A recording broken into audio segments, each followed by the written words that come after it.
Good morning, Andy. I am Dr. Vignesh Naidu, and I work as the internal medicine consultant at Yashoda Group of Hospitals. And the topic today that we will be discussing is on social distancing and what is the impact it has on our society. So we'll be taking questions coming in from the audience as of now, and I'll be answering them to the most clinically accurate way possible. So we'll go with the questions.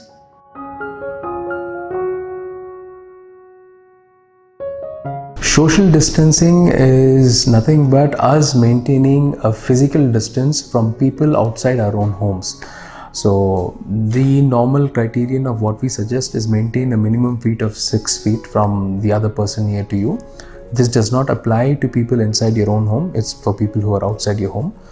And as we all know, this virus spreads through touching of contaminated particles or fomites or surfaces. But apart from that, it is also airborne. So that is, the virus is suspended in the air for duration of a couple of hours at least. And the maximum distance a study in the US has shown is that the virus is present around 13 feet away from a positive patient. So avoiding travel outside your home or meetings or gatherings is best suggested that you refrain from it as much as possible.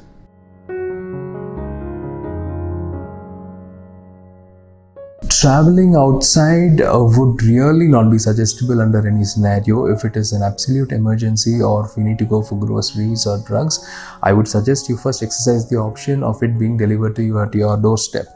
But that being said, if that particular facility is not available in your locality, what we would say is that you use a simple cloth mask, double folded or triple folded, to ensure that you're preventing any kind of particulate matter from entering your nostrils.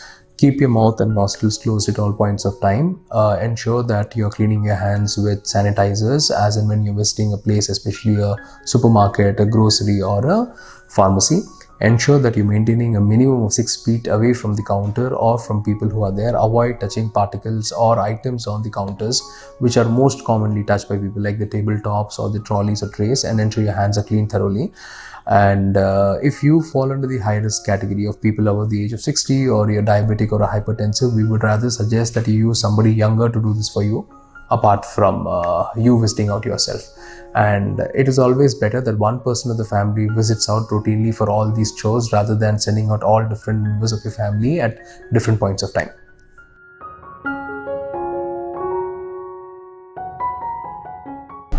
Going to work during this particular time, if it is a must for you, as we said, ensure that you are maintaining distances from your colleagues. What you have to bear in mind is the social distancing concept of 6 feet or 8 feet or 2 meters, whatever we say, is keeping in mind that you are spending a very little amount of time with those particular people. But when you are in a single room and you have a significant number of people, everything changes. If you're spending more than 15 minutes of time, there is a imminent risk that you might contract it if the other person in the same room has got symptoms or is an asymptomatic carrier of the COVID-19. So if you have to travel, ensure that you're traveling by yourself. Do not go by any rides or any of the public transport systems possible. Travel individually. Ensure that you are protected with your face and nose covered at all given points of time. Ensure you're gloving yourself with basic simple thing, or ensure that you're sanitizing your equipment as well as your hands very so often whenever you use any public equipment or a device or a commonly shared device in your office. And be extremely watchful and vigilant for any earliest signs of symptoms that you have or your colleagues have, and in case of such a scenario, ensure that they are properly visiting the nearest government approved health facility so that they get themselves examined to rule out spread to others.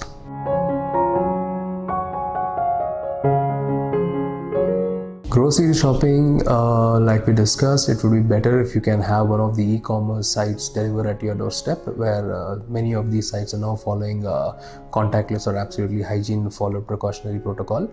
But if you have to go outside, ensure that you're thoroughly masked.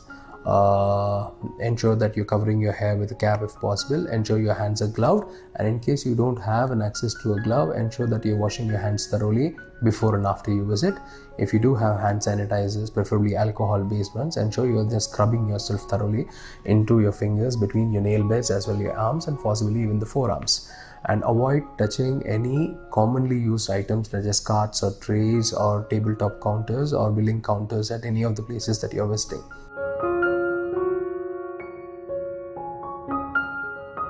Yes, hugs, handshakes, kissings, and all are physical contact in which you breach the minimum of 3 feet distance.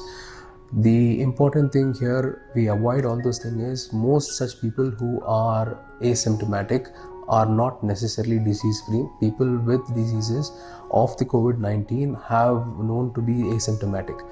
The problem is that the person who is asymptomatic does not get affected by the disease, but potentially can spread the disease to others, and from there to yourself, from to yourself to your loved ones. So physical contact with anybody during this particular time is definitely not advisable, especially outside your own home.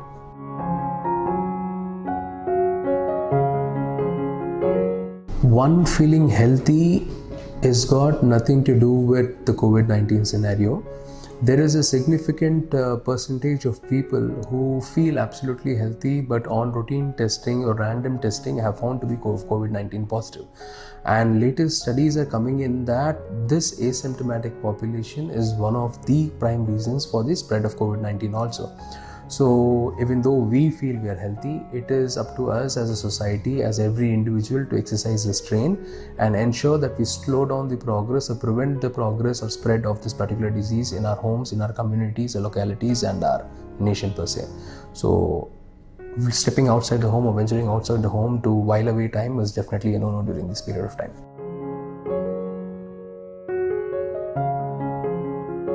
Yeah, when you feel that you are developing symptoms of say a running nose or a throat irritation or a cough, it may not necessarily be COVID-19, but they are respiratory symptoms which are commonly associated with any kind of flu. So once you start experiencing these symptoms, if you are willing to wait for a day or two to see how it progresses, it is then suitable that you quarantine yourself away from the members of your family. Also refrain yourself to a single room, ensure that you're not using common toiletries or lavatories of the family members, and stay well hydrated. The idea of quarantining yourself is to see that you do not spread, because you are now a suspect. You are suspecting yourself to be one. So it is imperative that you do not spread this to the other members of your own home or your own community.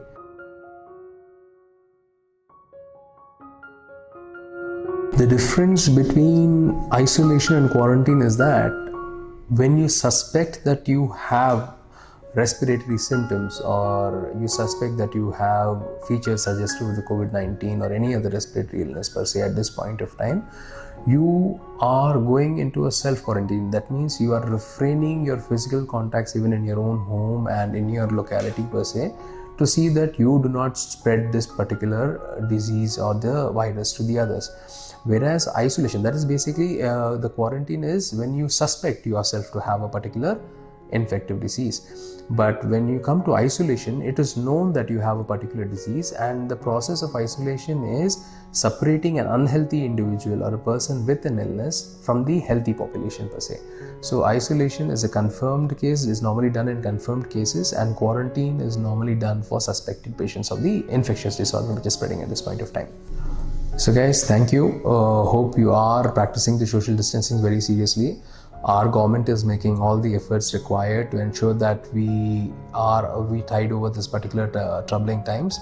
So the cooperation of each and every individual of this nation is required.